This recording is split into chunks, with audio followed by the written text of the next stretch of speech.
Hello नमस्कार श्री स्वामी समर्थ। मी रेश्मा तुम्हा सगळ्यांचं रेश्माच्या दुनियादारीमध्ये पुन्हा एकदा स्वागत करते। कोणाकडे किती संपत्ती आहे हे त्याचे प्रारब्ध कर्म आणि नशीब ठरवत असते। असे असले तरी प्रत्येकजण हा आपापल्या परीने संपत्ती मिळवत आपला गुजारा करीत असतो। मात्र काही लोक अशी असतात जी आपल्याकडील धनसंपत्तीचे केवळ इतरांना दाखवण्यासाठी प्रदर्शन करीत असतात। तसेच प्रदर्शन धनाची देवता कुबेराने देखील केले होते, मात्र त्यांना त्यांची योग्य ती जाणीव गणपती बाप्पांनी करून दिली होती। काय नेमकं घडलं होतं त्यासाठी तुम्ही हा व्हिडिओ शेवटपर्यंत नक्की बघा। भगवान शंकर आणि पार्वती एकदा कैलास पर्वतावर बसले होते। त्यावेळी तेथे धनाची देवता कुबेर आले। त्यांनी शंकर आणि पार्वतीला आपल्याकडे जेवण्याचे आमंत्रण दिले। अगदी शंकर आणि पार्वतीने तेथे यायचंच असा आग्रह धरला, मात्र भगवान शंकरांनी त्यांचे आमंत्रण स्वीकारले नाही। कुबेरांनी खूप आग्रह केल्यानंतर शंकरांनी शेवटी आमचा पुत्र गणेश आपल्याकडे भोजनाला येईल असे सांगितले। शंकर पार्वतीचे पुत्र गणेश हे आपल्याकडे भोजनासाठी येणार हे ऐकल्यावर कुबेर अतिशय आनंदी झाले आणि ते कैलास पर्वतावरून आपल्या घरी गेले। कुबेर कैलास पर्वतावरून गेल्यानंतर माता पार्वतीने पती शंकरांना विचारले की ते एवढे आग्रह आणि विनंती करीत होते तरी आपण त्यांच्या विनंतीला मान द्यायला हवा होता, पण आपण असे न करता थेट त्यांचे निमंत्रण नाकारले। तेव्हा शंकर पार्वतीला म्हणाले की कुबेर हा धनाचा अधिपती आहे, त्यामुळे त्याला त्याच्याकडील संपत्तीचा अहमपणा आला आहे। तो आपल्याला भोजनाचे आमंत्रण नाही तर त्याच्या संपत्तीचे दर्शन घडावे यासाठी बोलवत होता आणि त्याचा हा अहमपणा दूर व्हावा यासाठी मी गणेशाला त्याच्याकडे पाठवणार आहे। भगवान शंकरांनी लागलीच नंदीला सांगून गणेशाला बोलावणे धाडले। गणेश कैलास पर्वतावर आले।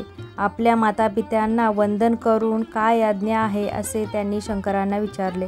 तेव्हा शंकरांनी गणेशाला सांगितले की गणेशा, तुम्हाला कुबेराने त्यांच्या घरी भोजनासाठी आमंत्रण दिले आहे, तरी आपण त्यांचा मान राखण्यासाठी त्यांच्याकडे भोजनासाठी जावे। पिता शंकराचे बोलणे ऐकून गणेशाने पुन्हा मातापित्यांना वंदन केले आणि त्यांनी कुबेराच्या घराकडे प्रस्थान केले। कुबेराने शंकर पार्वतीचे पुत्र गणेशाच्या स्वागताची जयंत तयारी केली होती। गणेशाचे कुबेरांच्याकडे आगमन होताच मोठ्या थाटामाटात आणि सनई चौघड्याच्या निनादात त्यांचे स्वागत करण्यात आले। गणेश कुबेरांकडे येताच कुबेरांनी त्यांना आपला महाल त्यातील अनमोल रत्नजडित सामग्री दाखवण्यास सुरुवात केली। गणेश ते सर्व पाहत असताना कुबेरांना नम्रपणे म्हणाले, महाराज, आपण मला आपल्याकडे भोजन ग्रहण करण्यासाठी बोलवले होते आणि आता मला प्रचंड भूक लागली आहे, तरी आपण भोजन करूया आणि मग आपल्याकडील मौल्यवान साधन संपत्तीचे दर्शन घेऊया। गणेशाचे बोलणे ऐकून कुबेरांनी त्यांना वंदन करत सेविकांना भोजनाची तयारी करायची आज्ञा केली। काही क्षणात गणेशासमोर स्वादिष्ट अशी एक ना अनेक पक्वाने आली। गणेशांनी भोजनापूर्वी अन्नपूर्णा माता आणि आपल्या मातापित्यांचे स्मरण केले। कुबेरांनी त्यांना पोटभर भोजन ग्रहण करावे अशी विनंती केली आणि गणेशाने भोजनाला सुरुवात केली। एक एक करून गणेशाने पुढे असलेले सर्व पक्वान संपविले आणि अजून हवे असल्याची मागणी कुबेराकडे केली। कुबेरांनी सुद्धा लगेच सेवकांना आज्ञा केली। सेवक अन्न गणेशापुढे ठेवत असत आणि गणपती बाप्पा ते लगेच फस्त करत असे सुरू होते।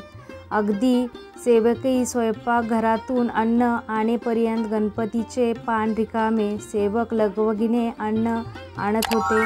एक एक करत स्वयंपाकघरातील तयार केलेले सर्व अन्न एकट्या गणेशाने फस्त केले होते, मात्र तरीही त्यांची भूक भागली नव्हती। पुन्हा अजून अन्नाची त्यांनी मागणी केली। पुन्हा एकदा अन्न शिजवण्यात आले, तेही संपले, पण गणेशाची भूक काही करता भागेना।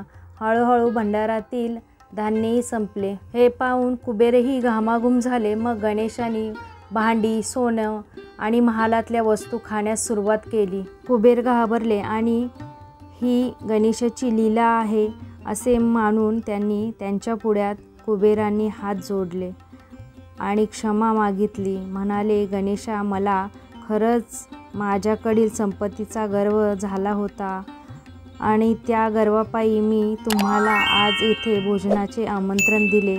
मात्र तुम्ही मला पुरती शिकवण दिली आहे. यापुढे मी कधीही संपत्तीचा गर्व करणार नाही. गणेशाने त्यांची क्षमायाचना पाहून काहीही न बोलता, ही तर आमच्या पिताश्रींची इच्छा असे म्हटले. छान ढेकर दिला आणि आपल्या घराकडे प्रस्थान केले. तर अशा प्रकारे गणेशाने धनाचे अधिपती कुबेरांना आपल्या कृतीतून त्यांच्यातील गर्व आणि अहंकारांना नष्ट करीत कधीही आपल्याकडील संपत्तीचे दर्शन कुणालाही कमी लेखण्यासाठी करू नये अशी शिकवण दिली. म्हणूनच तर गणपती बाप्पाला सर्व गुणांचा अधिपती म्हटलं आहे. तर बोला गणपती बाप्पा मोरया, मंगलमूर्ती मोरया. तर तुम्हाला आजचा व्हिडिओ कसा वाटला? जर व्हिडिओ आवडला तर व्हिडिओला जास्तीत जास्त लाईक करा, शेअर करा, सबस्क्राईब करा. पुन्हा भेटूया आपण अशाच एका नवीन व्हिडिओमध्ये. तोपर्यंत सगळ्यांना श्री स्वामी समर्थ. जय जय स्वामी समर्थ.